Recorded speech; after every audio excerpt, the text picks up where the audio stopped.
It's a rush start here, but we are at Atlanta Motor Speedway live on Sim TV for the ERSCA PristineAuction.com Cup Series. Again, sorry for the technical delay, a little bit rushed here, but Corey Silva and Brandon Kreutz here to give you the calls here live from Hampton, Georgia at the 1.5 mile quad oval here with the very wore out pavement and these Xfinity machines. So Brandon, again, obviously a little bit late of a start here, but nonetheless we're here in time for another great night of racing here on a Monday night.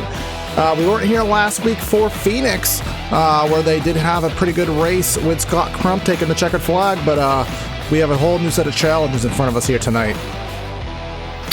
Yeah, absolutely, a whole new set of challenges, and of course the worn out pavement and tires that are going to wear down really quick, and well, the highest horsepower out of all of the NASCAR vehicles. These guys are going to have a lot to keep these machines underneath them, and so it'll be an interesting race, I think, to start this thing out. Race 5 of the season for these guys. Yes, race number 5 indeed. Your starting lineup should populate on the bottom side of your display right now, and you'll see where these guys are starting to come off of the grid tonight. And again, it looks like just looking, well, quite visibly, Brandon, a lot of cloud cover here tonight. Cloud cover on certain parts of the racetrack, sun on others. So especially, as we said, with the very slick and wore out Atlanta Motor Speedway, whatever grip these guys can manage to find is obviously going to work to their benefit. Yeah, weather right now, it's showing some overcast skies, 66 degrees Fahrenheit, so a fairly cool air temperature, track temperature sitting right around 76 degrees. And so these guys gonna have a fairly cool racetrack, but that does not mean that it's gonna have some... Yeah, and we will see what happens to the groove. Again, Nick Massey in the number 48. He is going to be the one in charge. Your point standings after 4 races will populate on the right side of your screen. Henry Bennett leading him down right now over Philip Krause, Adam Walker, Asa Brophy, and Christopher. Right side of your screen. I hope those are accurate. I believe they were per Kyle.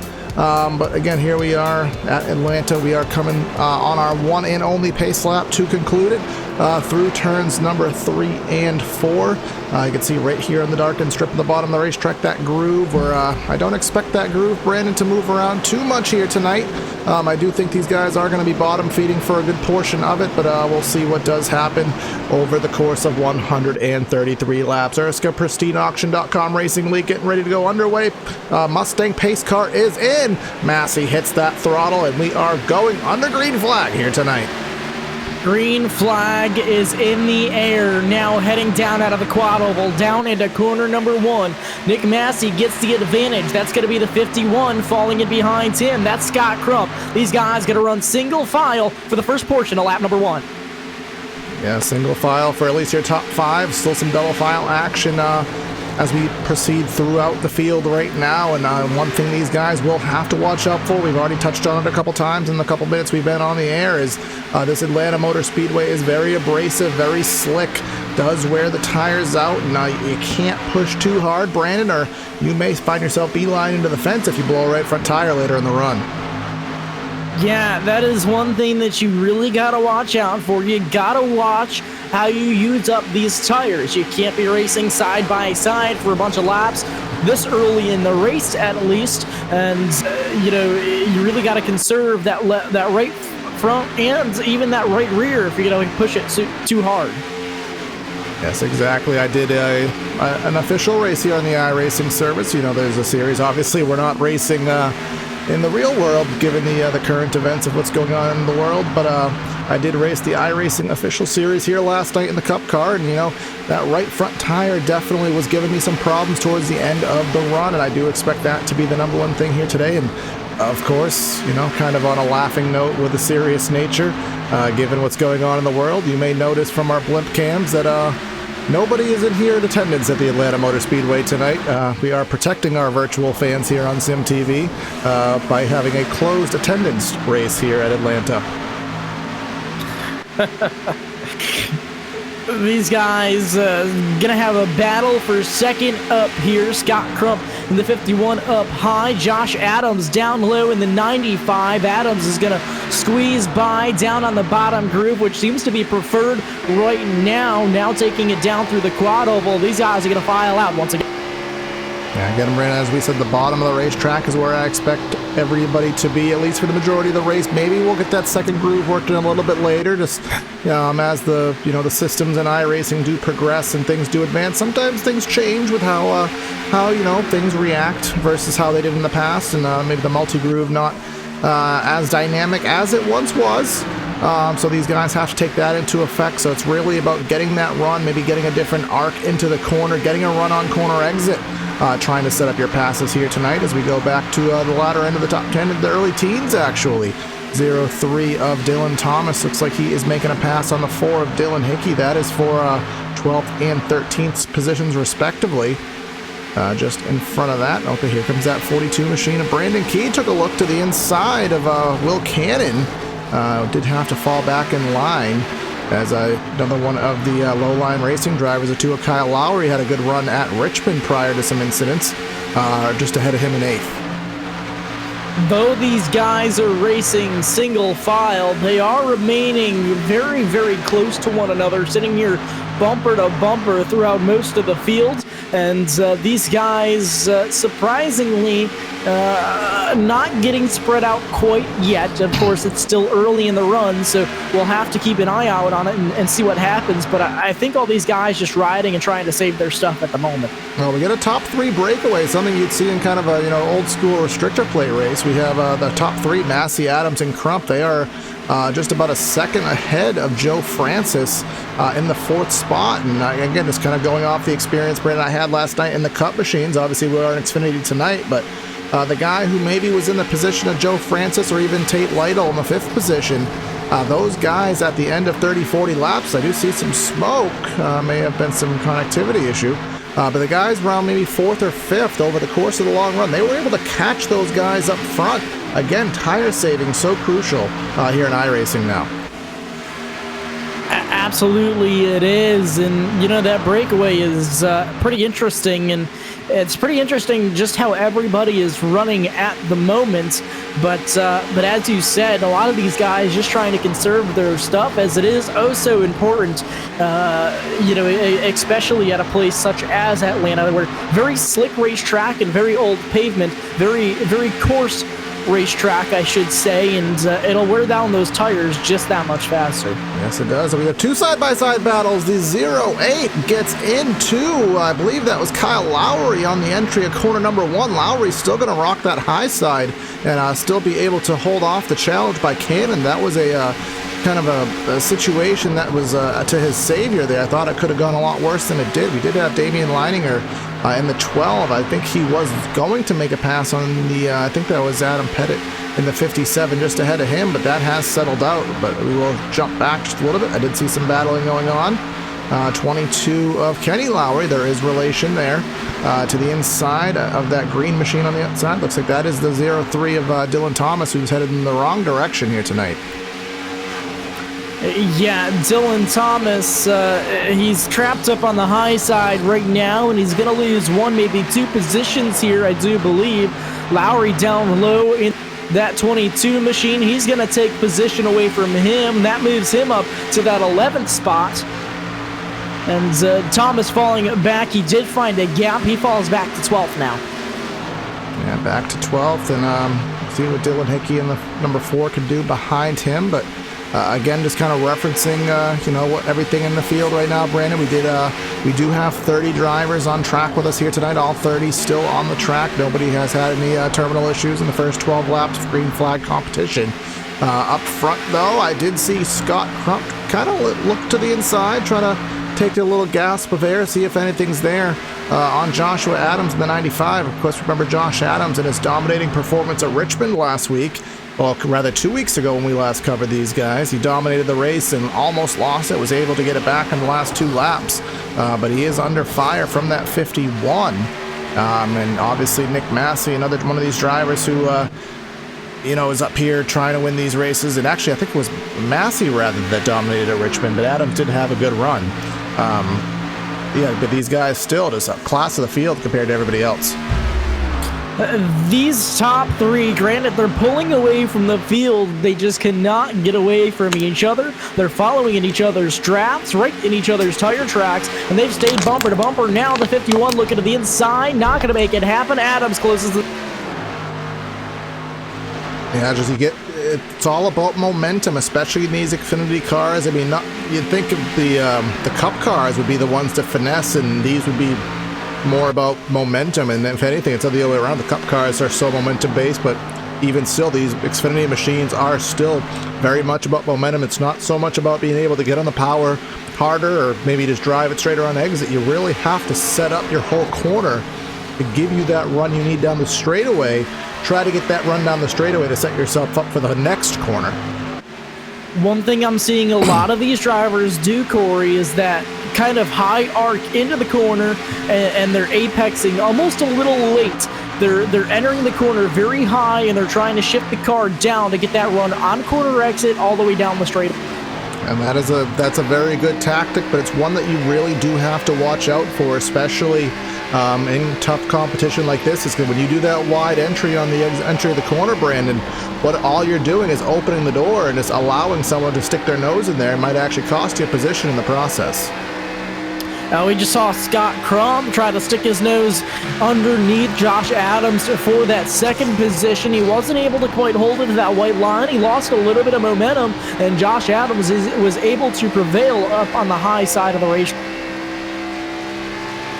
And so right now, again, nobody has taken a stab at Massey. And yes, it was Massey at Richmond a couple weeks ago that dominated. Of course, my memory is starting to fade here. Again, we didn't cover last week. Kyle and Finian were covering last week's race at ISM or Phoenix. I don't know what it goes by these days. But Kyle and Finian were there last week. But again, we are here this week. And for the majority of this season, it will be Corey and Brandon giving you the calls here on Sim TV. But it does look like Brandon Massey has kind of stretched it out by a couple car lengths over Adams and Crump. And Joe Francis, actually fastest of all of these drivers. Joe Francis ran a 31.54. Even your leader was a 31.74. So that 50, as I said, coming from the fourth spot, saving the tires, might be paying off for him right now. Absolutely, and Massey's still not running too much faster than the rest of the top three. It was a 31.82 compared to a 31.85, so a couple of hundredths there.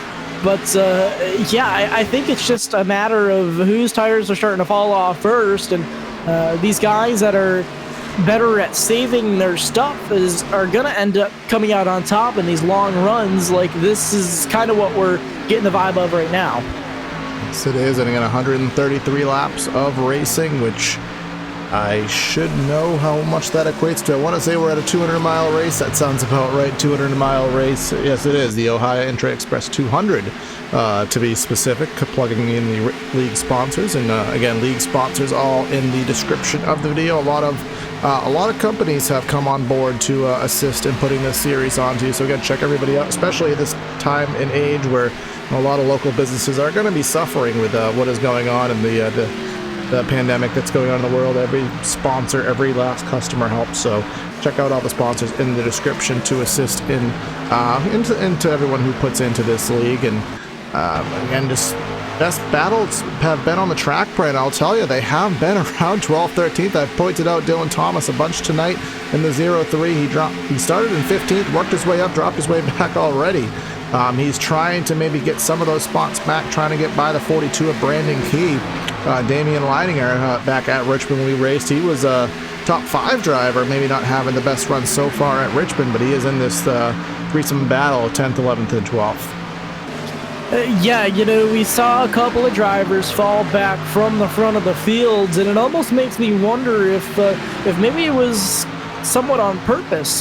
These guys trying to save their tires. They're not letting it bother them that they've got cars going past them now, because they know that they'll be able to make up those spots later once everybody else uses their tires up. And these guys doing a really good job of keeping it clean and green so far. And I feel like this run is good enough to maybe go all the way to green flag pit stops. Seems like it will be, Braden. Along a large, wide track here, and the setup, again, I didn't take too many laps in it, but the setup isn't one that, is on the dire edge of control, which, definitely facilitates having long green races when everyone's kind of comfortable with how the car drives, gets themselves into a rhythm, and goes from there. Did have some battling in the mid-20s, but I do see, the battle we were just focusing on, 10th, 11th, and 12th, back at it. That's Dylan Thomas trying to regain some of those spots that he lost, as Damian Leininger is going to be the one to be on the short end of the stick there, falls back from 10th to 12th. And he's going to try to get the crossover again to the inside of the 0-3 off of 2, but that's not going to have enough momentum built up behind it. So those positions should stabilize for the time being. Taking a look a little bit further up, it looks like the 2 of Kyle Lowry, again trying to close in on Will Cannon in the 0-8. That's 7th and 8th, and then Adam Pettit just in front of this in the 57. Yeah, those guys running bumper to bumper now, heading down the back straightaway. The 2 was maybe trying to look out on the 0-8 and not going to make it work that time around. Definitely had the momentum down at a corner number 2. Now these guys head down at a corner number 4. Still going to be single file. Really nowhere for these guys to go right now, as the top is just not going to work. Well, kind of on the contrary, Brennan. I just saw the first one that I really saw use it to any advantage all race. The 2 of Kyle Lowry. He ran the second lane versus Will Cannon, who was on the bottom in 3 and 4, and there was actually a little bit of momentum gain there. Now, was it the top working, or was it Cannon not getting through the corner very well? Not sure if I can comment fully on that yet, but worth noting that maybe there's a chance of something working up there later in this race. Well, we just saw right there, Will Cannon was able to hold on to that 7th position by using that top side. The number 2 of Lowry was underneath him. He didn't let it get to him, and he was able to use that second groove, or potential groove, to hold on to that position. Well, again, my experience in the Cup car here last night, I didn't quite have the ability to make this top work. Here comes the 2 again in corners number 3 and 4. Very interesting to see if he's going to be able to make something work. Not so much that time, but Brandon, kind of using the physics of racing into play here, if you think about it. The Cup car, with the amount of downforce it has, it doesn't really put the load into the track. These guys really are driving these Xfinity cars more, putting a little bit more load in. That puts a little bit more heat in the track, which might overheat one groove and allow these guys to move up a little bit more, even compared to what the Cup car would do. Yeah, I mean, I'm looking at the track temperature right now. It was around 73 or so when we started this race. It's up to 81 degrees now. So these guys are already putting a lot of temperature into this racetrack. And now the sun is coming out just a little bit, as we saw there down the front straightaway. It's going to help these guys be able to possibly form a second group, maybe move around a little bit, and maybe have something to play with for later in this race. Yes, that is what we hope. Joe Francis, I said he was on a mission. Well, he's gone from 4th. He's gone to 3rd. Again, he saved his tires earlier in the run. Now we're heading on to lap number 30. He is less than a second off of your leader. So I'm definitely thinking that he's going to be one to contend with here. 32.26 while making a pass. He was still a 10th faster than your leader, Brandon. Yeah, absolutely. So, these guys really doing a good job here so far, and everybody's actually still pretty close together for where we are in this run. Of course, Nick Massey is still out front of this thing right now. Josh Adams in second, and Joe Francis coming up slowly but surely creeping up on your top 2. Christian Eckes in the number 69 machine on pit road here. Curious to see if anything had happened to him, or if this may be the first scheduled pit stop of the night. Does look like he's on pit road for an extended time, so I'm going to take it to be something wrong with Christian Eckes. So he may be one of the next retirees of the race. Brent Jones, Jared Astrup, and Liam Sheen all have parted ways with the event tonight. We'll see if Eckes does add to that attrition calendar, but here we come up front. Brandon, we do have a battle for the lead. It's not just going to be Francis, it's going to be Massey, Adams, and Francis. It's a three-way battle for the top spot as we come 33 laps into this fuel run. Yeah, these guys are starting to close in on each other at a pretty rapid pace. Now they've got a sense of each other's draft, which I think is helping a little bit. And these guys are sooner rather than later going to be really tight for the lead as we see Adams really getting close to the back bumper of that 48 machine. Now, if you're Massey, I mean, all you're doing is just doing what you're trying to do, which is stay up front and run your line. You're going to have these two guys behind you trying to find a way high, trying to find a way low, trying to get you a little bit aero loose, try to get you a little bit rattled. Massey didn't get off a four at all that time. Here comes Adams down to the inside with the power move down the front straightaway through the quad a little bit into corner number one. And then you have Francis just lurking to see who's going to prevail. Massey was still able to lead that last lap, but as of now, Josh Adams has the advantage on the low side. Still going to be side by side. It's a drag race going into turn number 3 now down through turn 3, out of turn 4. It's going to be a new leader as we head down the front stretch. 95, Josh. Massey, he ran that second lane in 3 and 4, which we have seen being a little bit more advantageous for some drivers. Got him a little bit of a run to close back into the back bumper of the 95 of Adams, but Adams is going to get through 1 and 2 so much better than what Massey is able to do. So now Massey is going to have to try to find a way to stay as close to Adams as he can, while also holding off that hard charging number 50 of Joe Francis.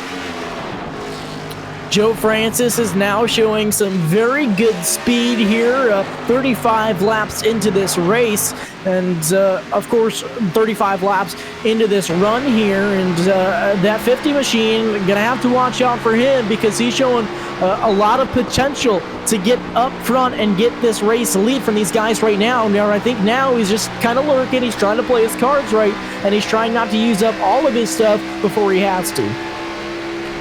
Ford Mustang of Joe Francis. Look at him running that second lane in turn 3. Is he going to try to cut to the bottom of the racetrack in 4 and get a good run down the front straightaway? That is exactly what is in his itinerary right now. Gets right to the back bumper. Is he going to go high? Is he going to go low? Is he going to look to the outside of Massey? An interesting strategy.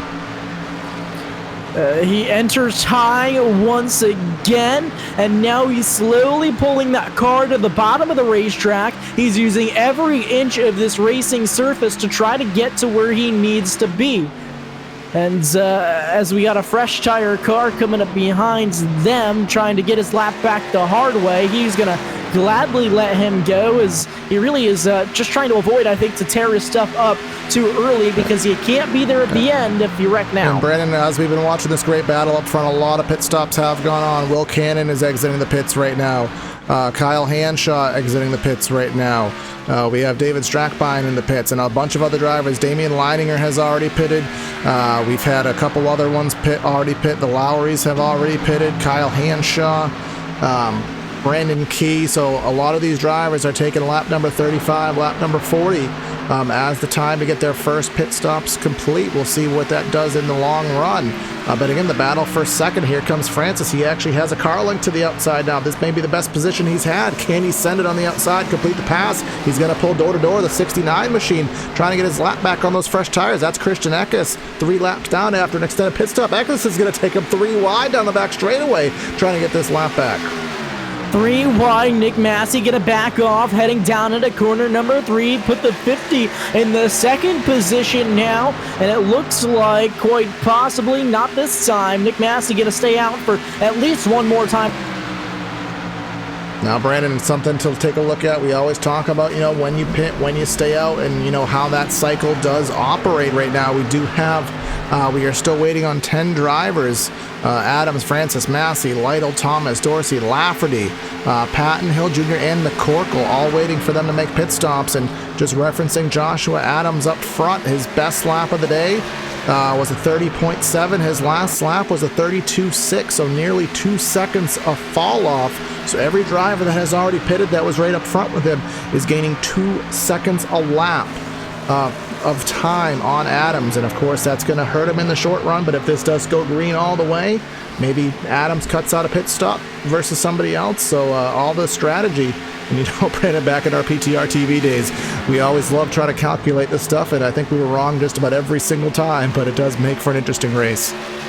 Absolutely it does, and I think it's a safe bet to say that these guys really weren't basing their pit stops off fuel, but more so tires, and trying to play it safe, because none of these guys want to blow tires. Oh my God, the 51 early. of Scott Crump. Look at that speed differential on the fresh rubber. Man, oh man, almost ran into issues there, but Scott Crump, the 51, he's been up front pretty much all night within the top 5. Now he's coming around the leaders. He got his lap back the hard way, and I think he's gonna probably be right up with those guys at least once pit stops. Like, I mean, that was like a top fuel dragster going up against a snail there, it seemed like, through 3 and 4. That closing rate was absolutely asinine. It did almost cause issue, as you did mention, Brayden, but it hurt Joe Francis more than anybody. Francis was right to the back bumper of Adams. Now he lost that, and maybe lost about 4 car lengths. Has to try to gain that back, but the question is, when are these guys going to pit? We're on lap 43. I think in terms of fuel, they can go maybe to about lap 55 or 60. So are they trying to maybe stretch it to 50? Or maybe about 48 and do 3 stops. Again, the question is when, and where are these guys going to come out in relation that have pitted earlier? Joe Francis on pit road now. That was your second place driver in that 50 machine. He's going to come down pit road for fresh tires.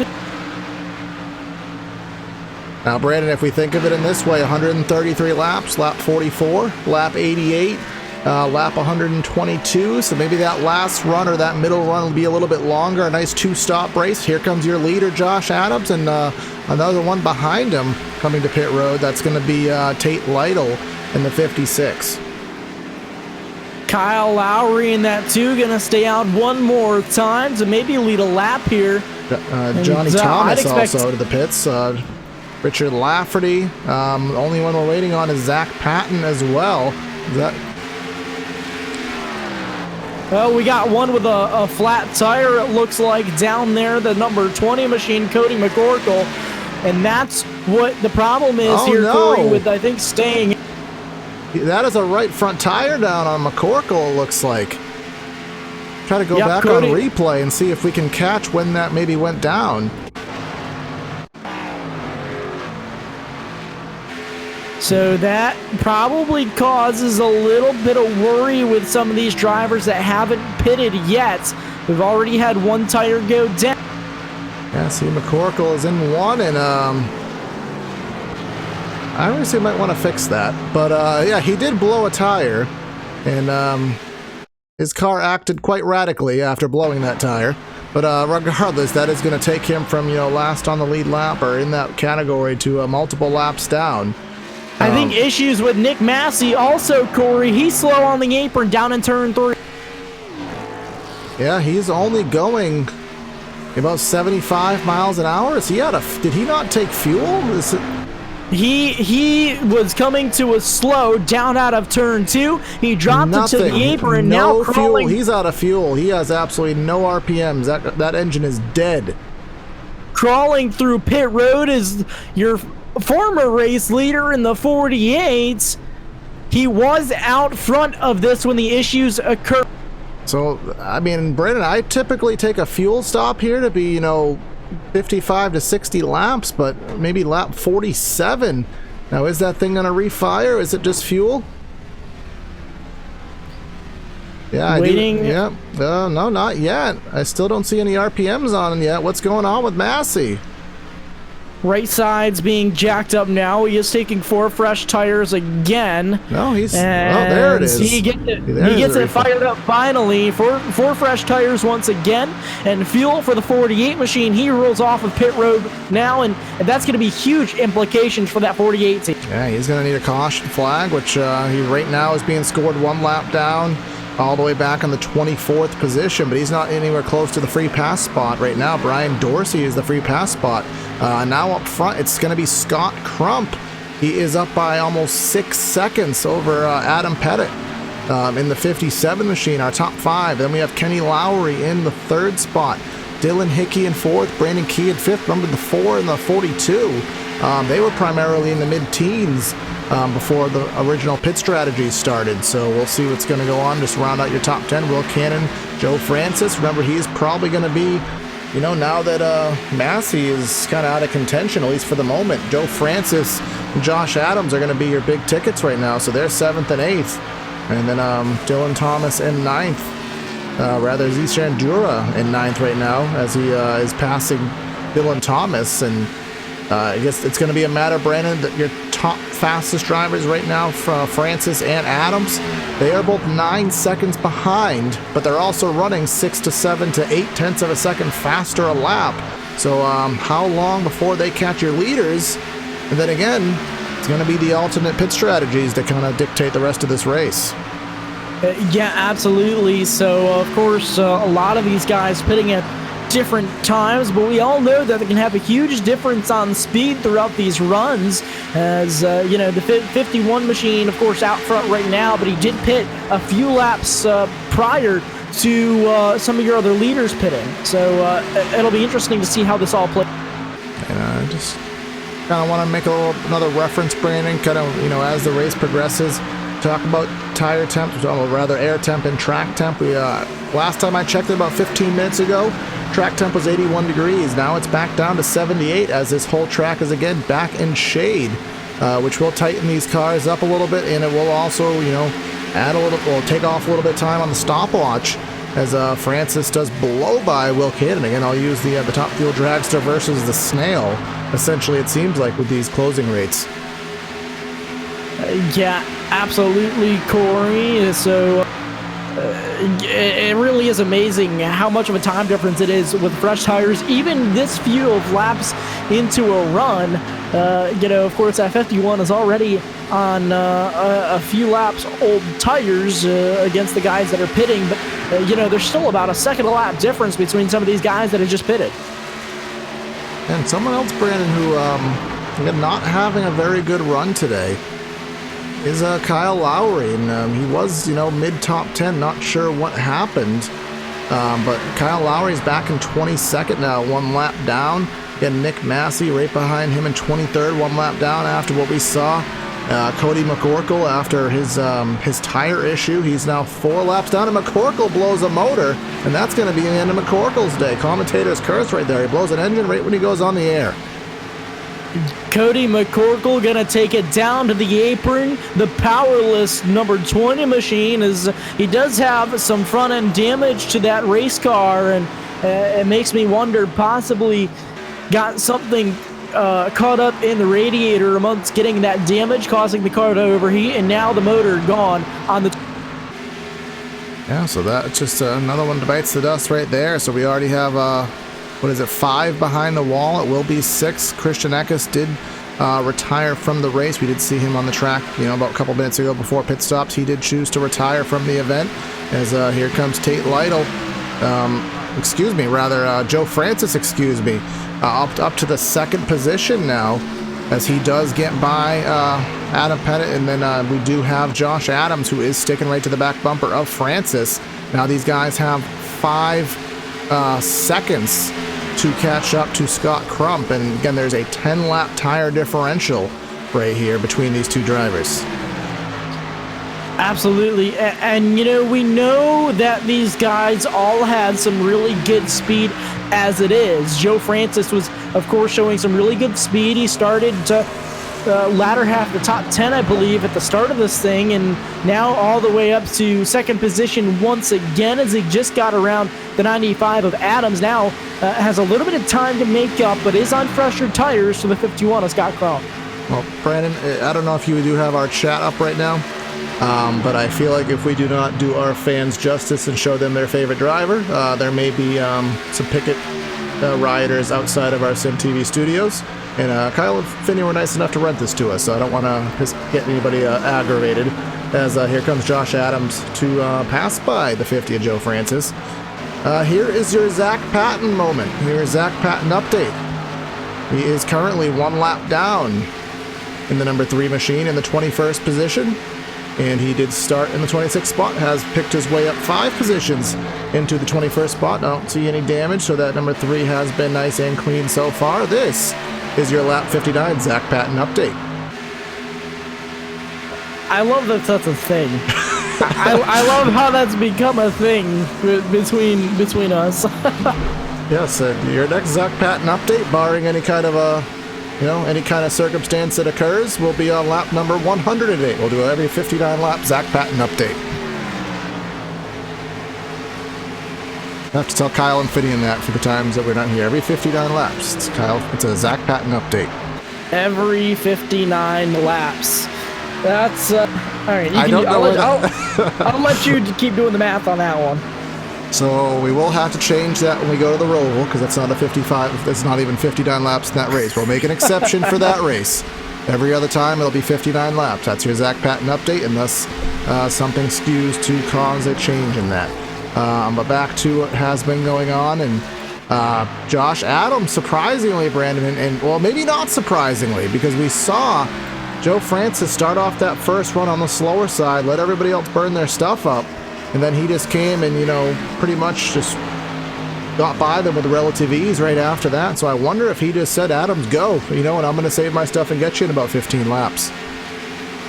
Yeah, I think that's probably what happened there is Joe Francis, we knew that he did a really good job of saving his stuff in that last run, and I feel like that's exactly what his game plan is for this run also, is to save those tires, let the guy go by you, let him use up his stuff. I'll get you back when the time counts.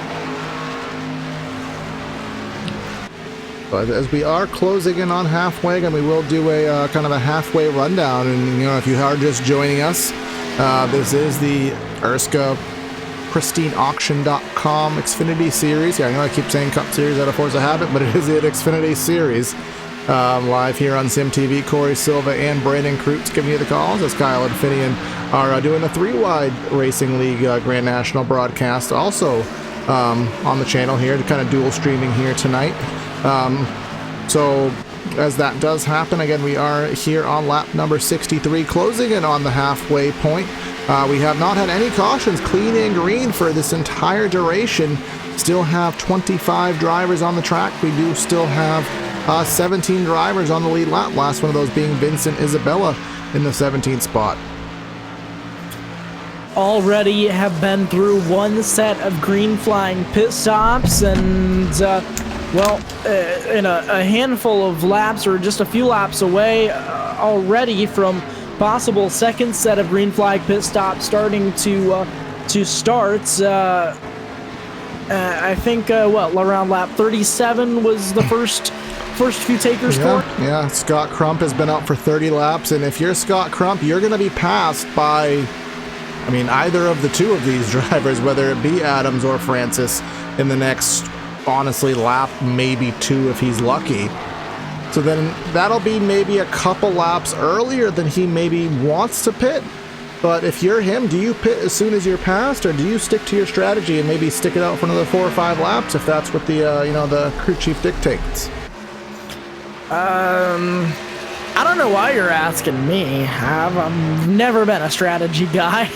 I don't know. I think at this point it's best to stick to the game plan and see what happens. Because either way, I think you're still going to be pitting earlier than these guys if you're sticking to your own strategy. I don't know as of now if the short pit strategy is going to work for the end of this thing or not. I really don't. Yeah, essentially, if you pit around lap 33, 35, you're going to be probably 35, as close to 70 as you can, and then 105, and the guys who pitted on lap 45 or so, it's essentially 3 stops versus 2 stops. That's how this race is going to be, and based on what we see right here, battle for the lead, Adams is gunning right by, should be with relative ease. Again, 11 laps difference in the tires. Here comes Joe Francis in the number 50. Trying to go 2 for 1 and take advantage of the 51 while he is already high and out of the groove now. You're 33 to 34 laps in if you're Crump right now. I mean, it wouldn't be the worst thing in the world to pit, and here he does. He pits right the immediate lap that he just got past. I think that's a very good on-the-fly call, and the timing is close enough to where it should work out for him. Absolutely, and so now halfway down, halfway to race here for these guys, and Scott Crump, of course, playing that earlier pit strategy once again, and you know, hopefully these guys will stay out long enough to where he'll have the a big enough advantage. Hopefully it'll work out for the end of the race. If this thing goes all the way green, that's he'll have a big enough advantage to where these guys eventually won't be able to catch him in a green flag run. Yeah, that's going to be what the hope is, and if you are the 95 and the 50, you really can't push that hard. Because remember, you have to make these tires last. If you are, one of these drivers on the 3-stop strategy, such as Crump, then you could push a little bit harder on all your set of tires because they don't have to go as long. But when you're going 45 laps at a time, we saw McCorkle blow a tire. Not impossible to do. So he can go full bore. These guys still do have to pedal back a little bit because they do have about roughly another 20 laps that they're going to have to be out here for.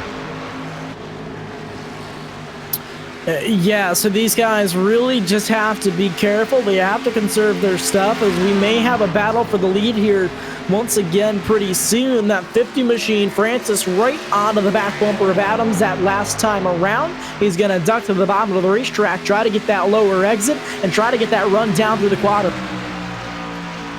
And not quite working for him, and I do want to get a quick through the field in, Brandon, at least before most of these pit stops happen. Let you know where your favorite driver may be running. Right now, Josh Adams is your leader. Joe Francis is in second. Tate Lytle is in third. Adam Pettit is in fourth. Will Cannon is in fifth. Zishan Dura is running in the 6th spot. And right behind them, there's Zach Patton, but he's not on 7th. Johnny Thomas is in 7th. Damian Leininger is in 8th. Dylan Thomas is in 9th. Then Richard Lafferty running in the 10th spot. In the 11th, you'll find Sean Dias. In the 12th spot, Brian Dorsey. Robert Hill Jr. finds himself in the 13th spot. Scott Crump, after that pit stop, is in 14th and charging hard. Zach Patton is in the 15th spot. As the pit strategies progress, he has gained himself some time. Remember the pole sitter and the dominator early in the race before that fuel incident appeared. Nick Massey in 16th. Dylan Hickey in 17th, Brandon Key in 18th, Kenny Lowry and Kyle Lowry round out your top 20, and then just 2 complete drivers currently on the track. Kyle Hanshaw 21st, Vincent Isabella in 22nd, Marshall Stanley in 23rd, David Strackbine in 24th, and does appear that Cody McCorkle is more than likely going to be done after his engine expired. So that was your through the fields, and these guys up front still going at it. It's a little ceasefire there from Joe Francis. He's going to let one of the guys who just coming off of pit stops go by. And, that's another thing. That's a good way to save your equipment, is to not race the guys that have already pitted. As hard as it is to let that race car just go by knowing that he's a lap down, it's what you got to do. We did just have a battle for the position, change. Johnny Thomas in the 83, one of the league administrators here, did pass Zishan Dura in the number 10 machine. That was 5th and 6th, and the 83 starting to pull away. He is 11.5 seconds behind your leaders right now. You can see right behind him, I think that is the 25 machine going to the outside on slightly fresher tires. Trying to get by the 10 machine. That is not a battle for position at the moment. 25 is Marshall Stanley, who does have slightly fresher tires than Dura in the number 10 machine as he goes to the inside. And not for position. We do have some drivers to pit road. Dylan Thomas in the 03 has been in the top 10 for the majority of the day. He finds himself in pit road, as well as Sean Dias. And the number 87 finds himself in the pit lane right now. So this is about 32 to 33 laps in for your drivers who are on the 2-stop strategy versus the 3. So a little bit earlier than those guys will want to pit. So again, we still expect your leaders to be out here for at least another 10 to 15 laps. Yeah, absolutely we do. And, these guys just trying to save their stuff right now. They're just trying to ride and I guess just see how this takes them. As hard as it is being the slower car out there when all these guys are passing you, it's just what these guys got to do to make the strategy work. Adam Pettit in the 57 to pit road right now. Zishan Dura in the 10 machine. He is on pit road right now. So right now, of the drivers currently in the top 10, it's going to be Damian Leininger would be the next one I would expect to see on pit road, as right now he is 41 laps into his current stint. We saw 46 was when Nick Massey found himself out of petrol, so he will want to come in for a pit stop likely before then, unless for some reason maybe Massey just wasn't full on fuel before the race. But other than that, again, everybody else we do expect in another 10-12 laps. Scott Crump just got his lap back, passing Josh Adams, so he is back on the lead lap and gaining that gap quickly. So Joe Francis got back around that 44 machine, of course not for position, but he does have his eyes set on your leader currently. Third place is Tate Lytle. He's riding around, he's on cruise mode, and as you said, Corey, these guys are going to have to come within the next handful of laps. Yes, it will. Then for some of these drivers, that will be your final pit stop, and for other drivers, it will still require one more. If you're Scott Crump, right now you're 11 laps into this run. I would expect Crump to come to pit road for his final stop right around lap number 100. So he did get himself back on the lead lap, and he needs to go. He needs to gain as much time as he can get as close to Adams and Francis as possible to be able to get himself, in a position where that three-stop strategy can work. This is going to kind of be the time where we'll kind of figure out where he is in relation to Adams and Francis when he does pit. Again, other drivers on this same strategy as your leaders. Tate Lytle, he is 7 seconds back. Johnny Thomas is 13 seconds back. Richard Lafferty is 22 seconds back, and as these guys are kind of nearing the end of the lead lap right here, as well as Brian Dorsey. All these guys are going to be pitting within the next 10 laps, just on that one-stop strategy. One stop, Corey? One more stop. One more stop. There you go. Hey, there's been no cautions. We haven't got to rest our voices yet, so. This is very true. I'll give you that one. So these guys just kind of cruising right now. They're all on their own separate strategies. That isn't to say that we haven't had a good race up front all race long. I don't think there's been a time where a leader has really pulled away by a large margin at all so far this race. Oh, I cannot imagine that at all. So again, this Atlanta Motor Speedway is a racetrack that does, provides great racing, and when it gets into rooms like this, so areas like this where, you get some respectful drivers, good handling cars, and nice wide surface does, give these clean and green races. You just think about over the years, Brandon, how many good races we've seen here at Atlanta. Even in the real world, we saw, Edwards and Johnson go side by side. We saw Gordon and Harvick. We saw Earnhardt and Labonte.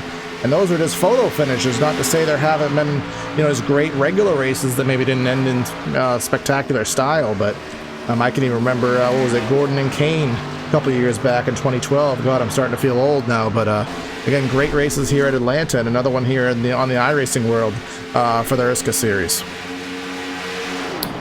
Yeah, absolutely. Quick driver update for those who are trying to keep track. Joshua Neal and Christian Eckes have both taken it behind the wall, so they are done for the night. And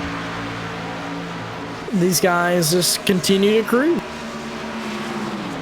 Something that we usually do in these kind of races is usually some kind of track fact or trivia question. I am trying to come up with some form of a trivia question right now. You know what? I got one. Given everything that's gone on these days, and I think this is going to be pretty easy, but we're going to go with it. Here is tonight's Sim TV trivia question, sponsored by nobody, because we just came up with this right now. Right now. Obviously, with the coronavirus, the entire sports world has been completely postponed. Name me the last NASCAR race that was postponed. What year was it and what track was it? The last actual non-rain delayed postponement due to events outside of weather.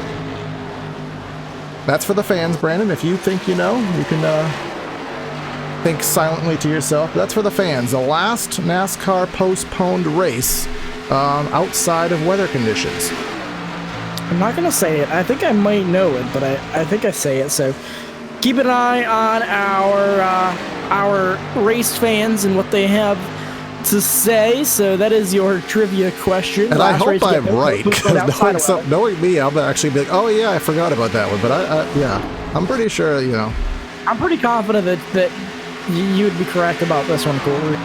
This one, yeah. So we'll follow chat, see if anybody has that. And we'll get back to that in a couple minutes. I guarantee you guys that Talladega Nights is not the answer.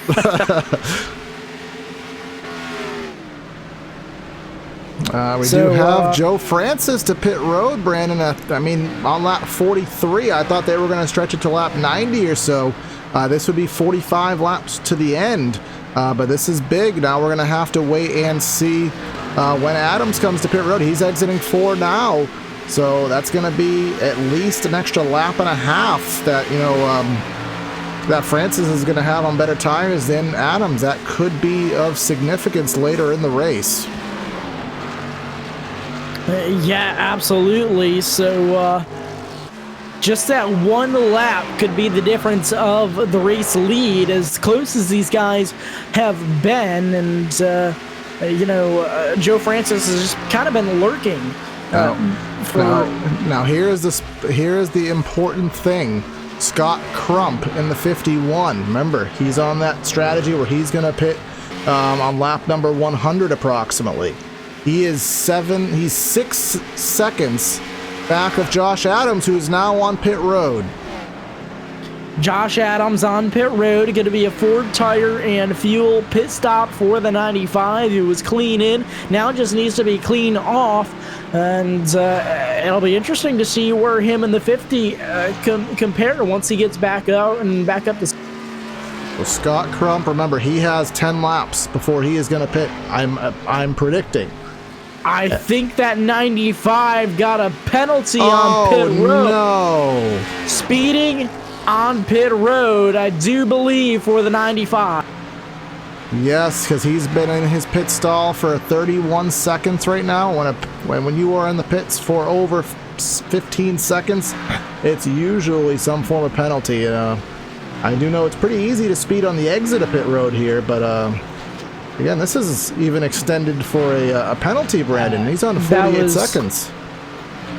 Well, he was definitely very fast into pit road there. He was sitting at about 70 miles an hour at the entrance of pit road. I mean, you figure a pit stop's around 15 seconds. I know it's a 15-second hold for speeding, but that would have been almost a 40-second penalty there, unless he fixed some damage while he was already kind of, wasting away. That could be excessive speeding on pit road would have been the penalty for that one. So there would probably maybe a 30-second penalty for him. But very, very tough break for the 95 machine on that round of green flags. And to go back to our SimTV trivia question here, as we still wait for Scott Crump to pit. Not another name of a president. Our SimTV trivia question was named, obviously given the recent events that have gone on with everything in the sports world being postponed, the last NASCAR race to be postponed outside of a weather condition. And we will go back to 2001 with 9/11. New Hampshire's race was postponed, and it was run at the end of the season, actually, as the final race of the 2001 season. So that would have been New Hampshire in 2001, the last race that was postponed for a reason outside of weather. Yep, and I would have been right on that one, Corey. You'd be proud of me. Yeah, and it's something that I've been thinking about. Obviously, we're postponing many races this season, and originally it was just going to be 2. Now it's going to be at least 5 or 6.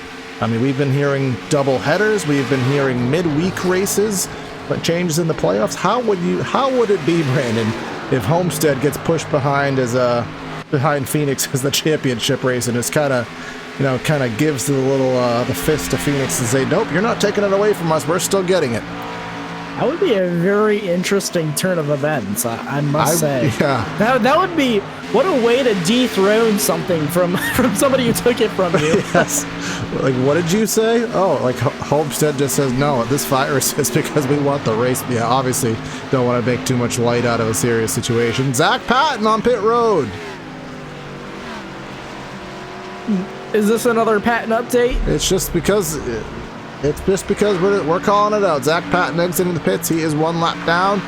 He will likely be 2 laps down, currently running in the 18th position. That is your Zach Patton moment. 12 laps before we said we were going to do it, but there it is. Corey, would that be a Patton pending the pit road? Oh my God, that's just. There's the door, Brandon. There's the door.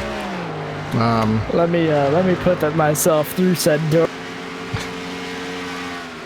Alright, again, guys, so Sim TV here. We are closing in on the final third of this race. We do expect that Scott Crump to be on pit road within the near future for what his final stop of the race will be. And just kind of referencing Joe Francis. Joe Francis is 8 seconds back, and he is running 1.2 seconds a lap faster. So essentially, Brandon, by the time Crump pits in about 3 laps, Francis is going to essentially be to his back bumper, which is, again, this is where I think it's not going to work, because Crump is going to pit, Francis is going to be right there, and essentially Crump is going to have to go over a lap to gain that time back. Yeah, he'd need to get his lap back, and then he'd have to circle all the way back around and attempt to catch these guys, in which I think his tires are just going to wear too quickly. And I'm on the same boat as you, Corey. I don't see how this strategy is going to work. We're looking at the graphics here, and it's about 40 seconds from time in to pit road, including your stop and timeout. 40 seconds. So is he going to be able to gain 40 seconds and 33 laps without the aid of a yellow, which we haven't seen tonight? Yeah, so the yellow flag has not been a thing so far. Your starter there, you can see it's very interesting from the strategy standpoint, because we don't get races like this very often. Oh. It's very rare that we get a caution-free race, and if these guys can go all the way to the end, that'll be something. It'll really prove these guys' strategies all the way to the end of this thing. I can see our starter here on the flags, and he's been holding the green flag all race. He hasn't had any reason to change it. So, in lap number 100, Crump still holds a 4-second lead, and it looks like he's going to be coming to pit road this time. He's a little bit slow, and he's all the way down to the bottom. Yes, he is to pit road. He did have a little bit of a lead that'll aid in his efforts a little bit, but I still think he is going to be digging himself out of a hole that is a little bit insurmountable. So, and I do think that Scott Crump knows what he needs to do here, and short pitting a little bit earlier than he was before will give him that at least extra boost to go out and possibly be able to achieve it. But I think it's just going to be really, really tough, and I just don't see how it's going to get done. Maybe he can prove us wrong. I don't know. Do me a favor. Say extra boost again. Extra boost? You said boost a little bit. You said like boost. Boost. Boost? That's how you said it, bro. That's how you said it. So here comes Crump exiting the pits here. This is how long green flag races go, folks. We have fun with them. Adam Pettit comes to pit road. He's in the 57. He was running in the 3rd spot. So, again, right now, remember what happened to Josh Adams. Now he's back in the 14th spot, 1 lap down. Let's just kind of take a little bit of a gathering as to what's happened tonight in this race. Nick Massey, what we presume to be ran out of fuel on the first stint. He was dominating the race. He's out of it. Josh Adams, some kind of a massive pit mistake.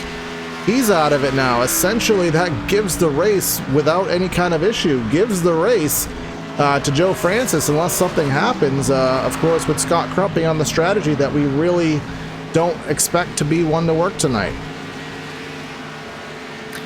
Yeah, so, I mean, it is really interesting.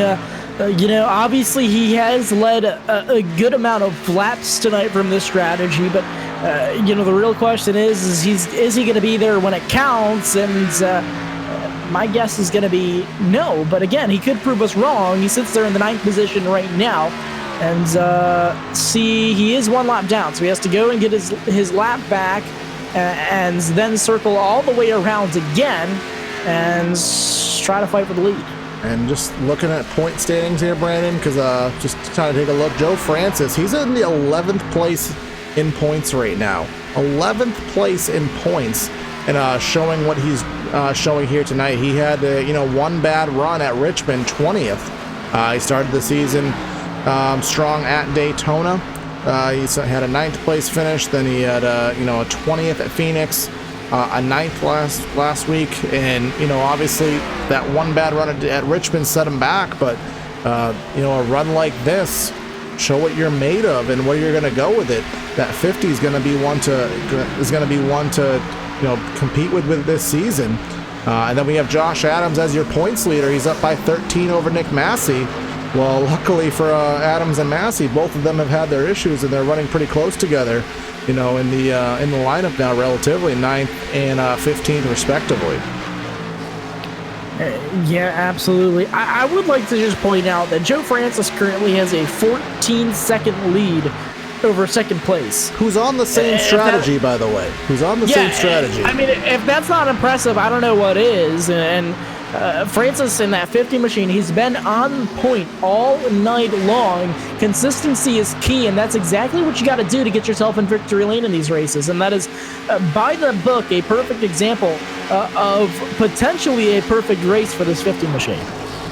Yes, it is, and just kind of looking at what is in the future, and I forget what races we're covering, Brandon. I forget which ones we're not. I do know we're covering the majority of the regular season with the, I think, 1 off-ball race in there that Kyle and Finney will run before the playoffs, but we are heading to Homestead next week, another one of my favorite tracks. We do go to Bristol, which, Bristol could be absolutely anything could happen. I don't know how it races with the new updates we've had on iRacing. But then we go to Talladega, where it's absolutely a crapshoot. Have some time off, head to Dover, Chicago, and the Roval.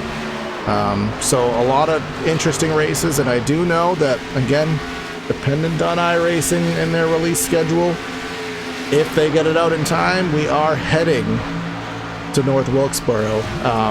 I believe it to be in mid-June. Wouldn't that be something?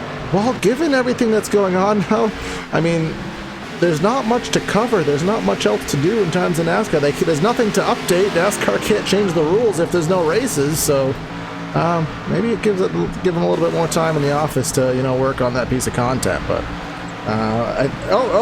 Brandon, we missed our 108 Zach Patton update. There's 109. Oh boy, you better get to it, Corey. He's in the 15th position, still 1 lap down. He's has Nick Massey ahead of him. He has Dylan Thomas behind him and closing. But for the time being, our last scheduled Zach Patton update, he's currently in the 15th position. I would like to say that our live race chat has been very interesting from what I've seen so far.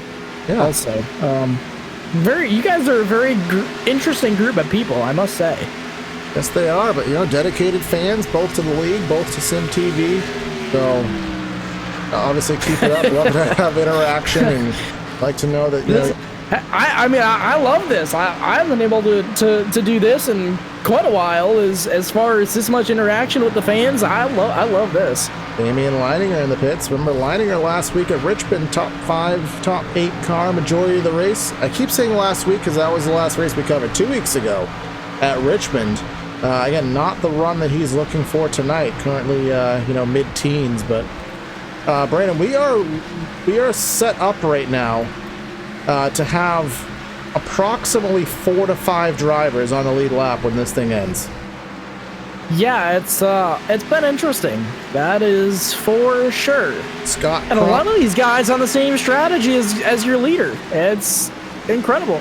And the 50 machine, Joe Francis, I think just taking it easy right now. He's taking it really easy.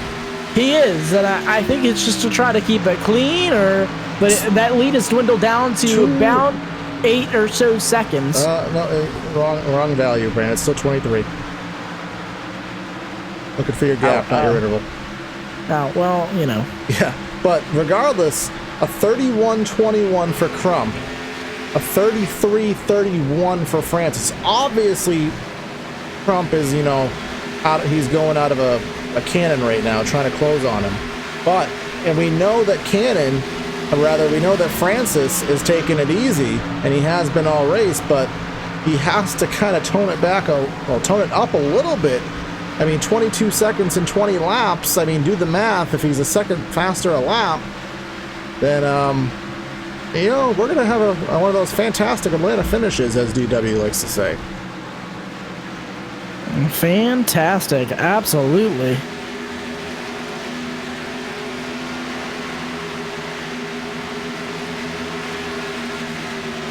So, I would like, Corey, can I do track facts? I want to do track facts.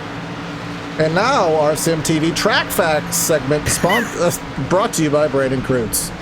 Okay, so your track facts. Obviously, Atlanta, Georgia is the location. The 1.54 mile oval.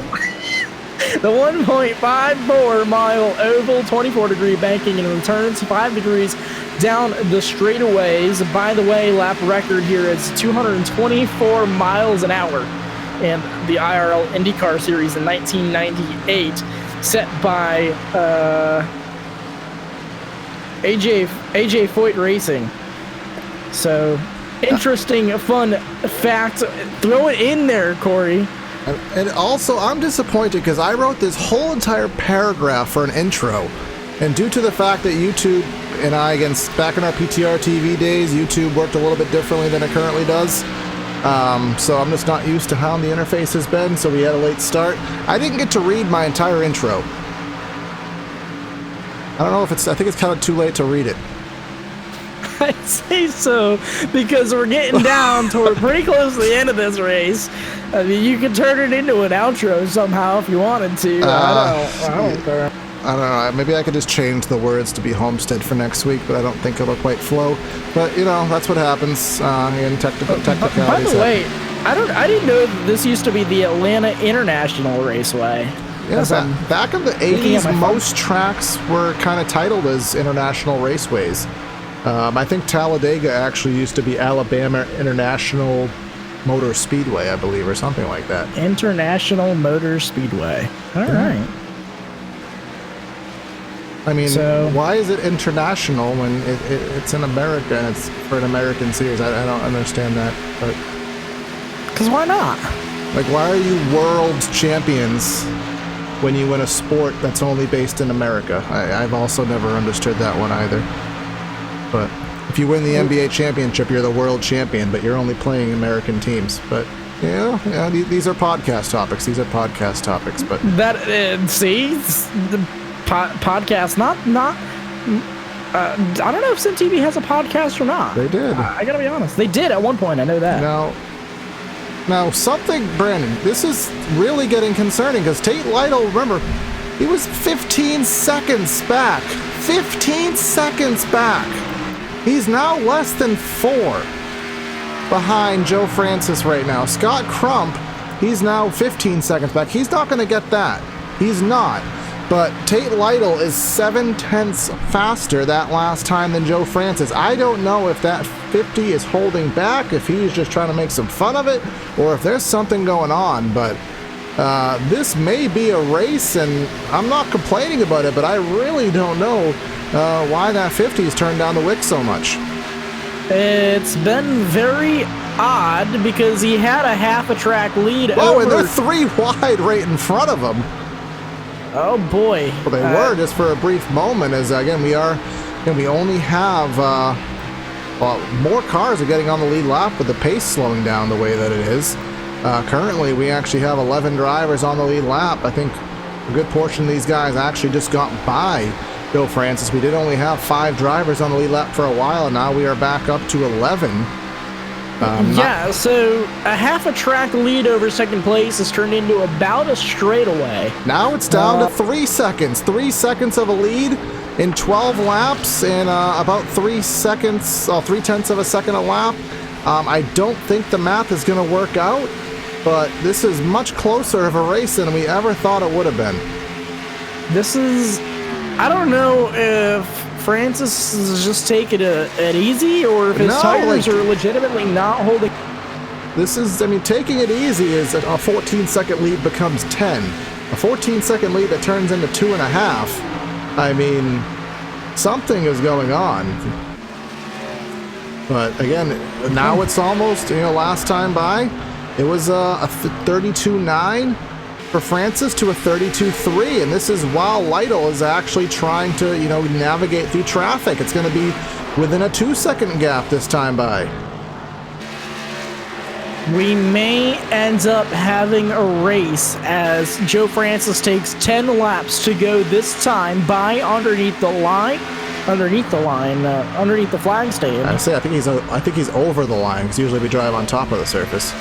Thank you, Corey. Fun fact about Atlanta Motor Speedway, you drive under the start finish line. Okay. So, could you ever imagine Tate Lytle, no, never mind. Go ahead. Go ahead. Go ahead. No, we're fine. I was just thinking, what if there was ever a track that was, under the ground, an underground track, like a tunnel track? That things in my. You brought it up. You brought it up, not me. But welcome back to Corey's Brain, sponsored by SimTV. But yeah, so this is what normally happens with him. This isn't just on the broadcast, by the way. Yeah, you're not wrong. But now they got less than 2 seconds. Last time by, a 32.7 to a 32.38. So almost 4/10 of a second over the course of 8 laps. That's going to be enough to eat the gap. So it is, visually, it is, it is pretty significant. It's not something that, he would be overly intimidated by. And, last time by, Joe Francis a 32.3. So again, I really can't describe the fluctuation in laps, whether it's just he is just cruising or not. But looks like he did just turn up the wick just a little bit more as here comes the 12 machine trying to get by. That's Damian Leininger off the lead lap. Scott Crump, remember, he had to go basically 35 seconds around to have any chance. He's got himself within 12 seconds. So obviously not going to be enough. But, last time by, Joe Francis turns out a 32.1. So I think he's literally just toying with us to make it a race. Yeah, I have no explanation. That was a lot of time lost, and now he's running 3/10 faster than that one. 2/10 faster. I mean, I don't know so much about you, Brandon, because you haven't won as much as I have, but thanks, Corey. there are times, and I can admit to this, there are times when you have a car like this, your competitors around you have dropped out of the race or fallen out of contention. I mean, you're waiting for something to go wrong, you're waiting for a yellow flag, but when that doesn't start to happen, I mean, you do kind of get a little bit bored, in all honesty. You're not battling anybody, you're just kind of cruising around, pulling away. I mean, is that worthy of just cruising and burning off 10 seconds of a lead? I mean, I can't say I've done it to that extreme, but you see last time by a 32.8 to a 32.4, so now Lytle just gained another 4/10. Now it's about a second and a half. And now you can visually see how close he is, but yeah, I don't think he's going to get there, but the variation of time, will definitely be curious to talk to Joe after the race and maybe see what is specifically going on in the driver's seat. But again, kind of falsely interesting, he did make it for us here tonight. He got our hopes up. He did. I'm more impressed that on the same strategy as Lytle, he was able to pull out to a 15 second lead. I mean, that's nothing to be ashamed about. That's very impressive. And it's like, you think of it too, I mean, the sun has been in and out all race. I mean, maybe does he perform better when the track is clouded and when it gets sunny out, that maybe he just doesn't, maybe the way that the car drives, it doesn't quite work to his style. I mean, I'm just really just trying to pull some things out here. Last time by 2 seconds, the gap is going to be just under a second, or very nearly around that ballpark. It does look like right now. So, and you know, just to be technical, we can still get a caution. We still can have a green-white checker. I really don't expect it at this point, but you know, it's always in the realm of possibility. But here we come off of corner number 4, a little bit of traffic right in front. That's the number 88 machine. Kind of compromised the 50's corner exit there, as we do take 2 laps to go. Joe Francis he's been up front all race long. And there has not been a time where, you know, in at least from like lap 10 on, that 50 hasn't been within the top 10 under a normal race condition here. So he's going to come out of turn number 4, and it's going to be white flag this time around. White flag for Joe Francis. A 1 second lead. Looks like, you know, he weaseled off enough of the lead, but just enough to keep himself up front. It was a battle with Nick Massey and Joshua Adams earlier in the race, and he was the kind of the tire saver who got himself up there later in the run, but he was the one who didn't make the mistakes. He was the one that did not have the issues. He persevered, had very smooth pit stops, nice clean run, only a little bit of a wrinkle to the right front fender, but he's going to come off corner number 4, and he's going to win round number 5 of the ERSCA Xfinity Series here at Atlanta Motor Speedway.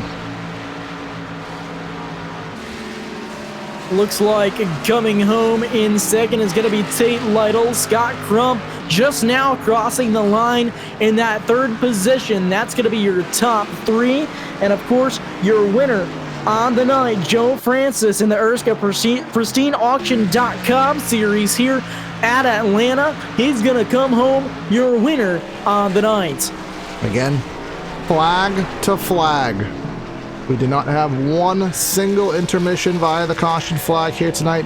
All green flag racing, as Joe Francis will watch him light it up here on the front straightaway and do some form of celebration to dictate his victory here tonight. Brandon, I can't even remember in our broadcast history. I think I can count on one hand, if even needing more than 2 fingers, how many, you know, green flag races we've ever covered. Yeah, I know, and you know, you and I have been in the broadcasting game since 2016, and we both know how rare it is to go flag to flag. So it proves a huge amount for these drivers for green to checkered here. No caution, no incidents, no major incidents. Awesome job, and a huge round of applause goes out to all of these drivers here tonight at the Atlanta Motor Speedway. All right, so we are going to step aside just for a brief moment, get these guys ready for post-race interviews, and we'll chat with the top 3. Stay with us here on Sim TV.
All right, we're back here on Sim TV. Gonna get ready for the post-race show. Brandon Kreutz is gonna talk to the number 51 third place finisher tonight, is Scott Crump. Scott, you come home down with a third place finish here tonight. It's obviously an alternate strategy with everybody. How you feeling overall with your race tonight? Yeah, I thought I had a pretty good strategy. It just didn't work out. They saved enough. And I like to thank my sponsors, Stay Tuned Sports. Just got them on the car this week. Too bad I couldn't put in Victory Lane, but we'll take P3.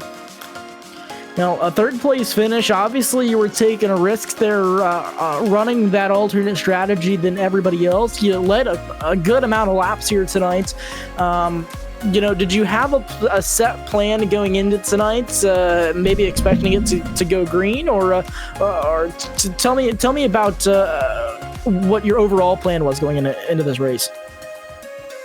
I was expecting it to go green, and I didn't know if I could save enough to make it in two spots. But I put in 3 spots and split it in half, so I put it like 33 laps. Yeah, and it still got you up front. It still got you a podium finish, Scott. Obviously, you took the risk, but I think all in all, a pretty good night for you, especially flag to flag. And a huge prop to all of you drivers out there for keeping it clean and green. Is there anybody else that you got to give a shout out to tonight?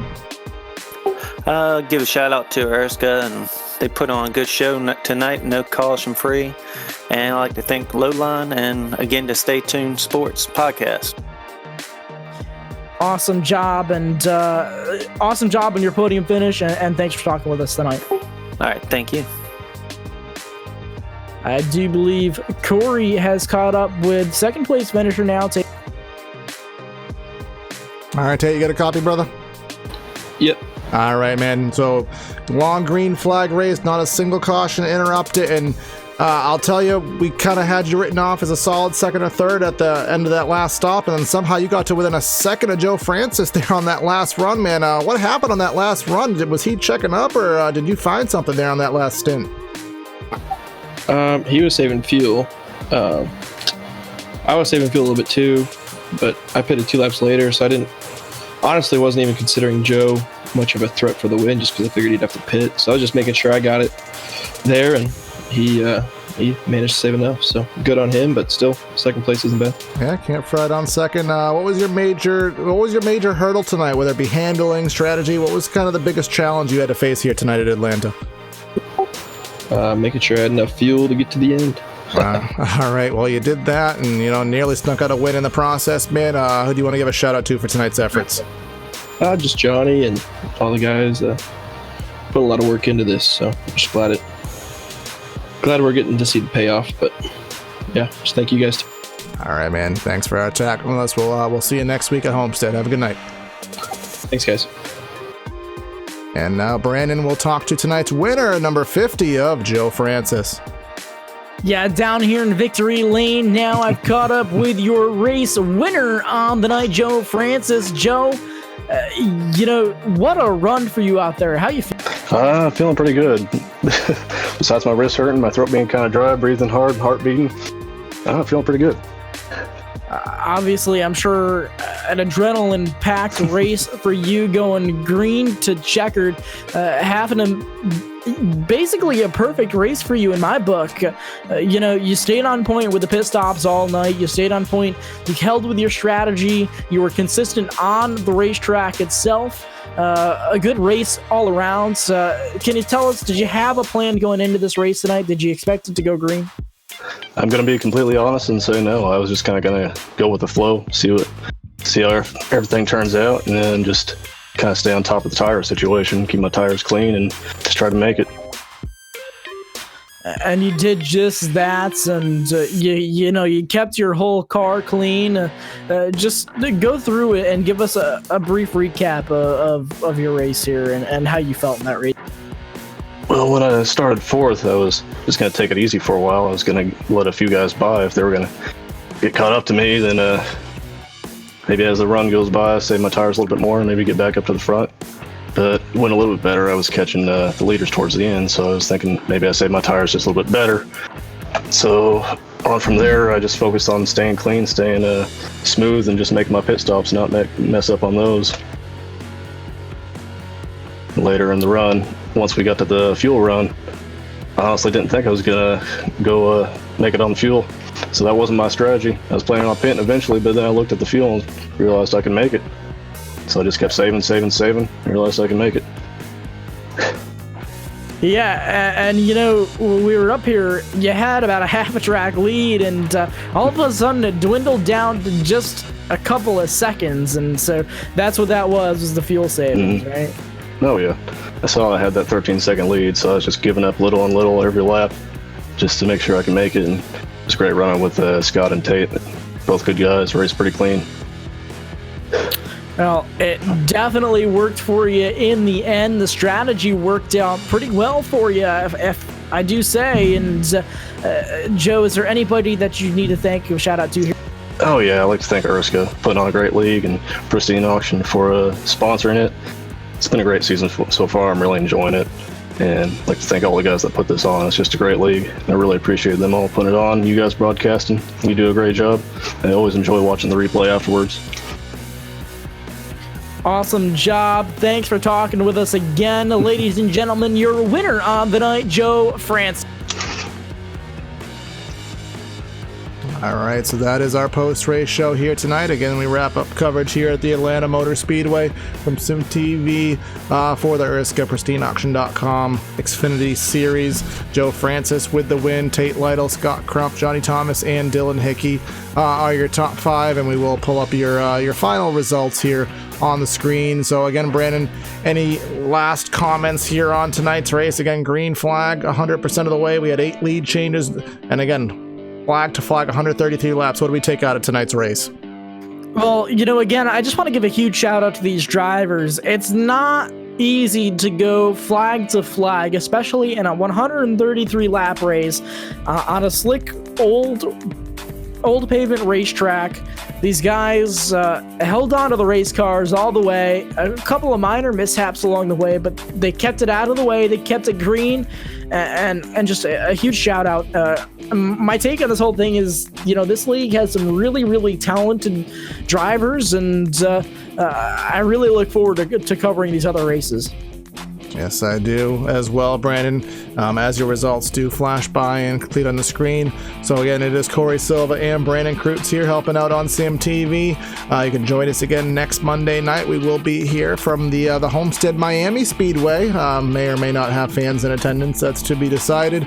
But we do want to thank you guys for checking out the broadcast. Check out SimTV, like and subscribe. You can join as a YouTube subscriber and help Kyle and Finney out. I do know they have some merchandise on offer at their SimTV broadcasting store. So again, check everything out to help SimTV out, which helps the leagues out, which gives you guys a great quality piece of content to watch. So signing out of the booth here tonight, Corey Silva and Brandon Kreutz. Have a great night, and we'll catch you next time. Good racing, good night, and we'll catch you next time.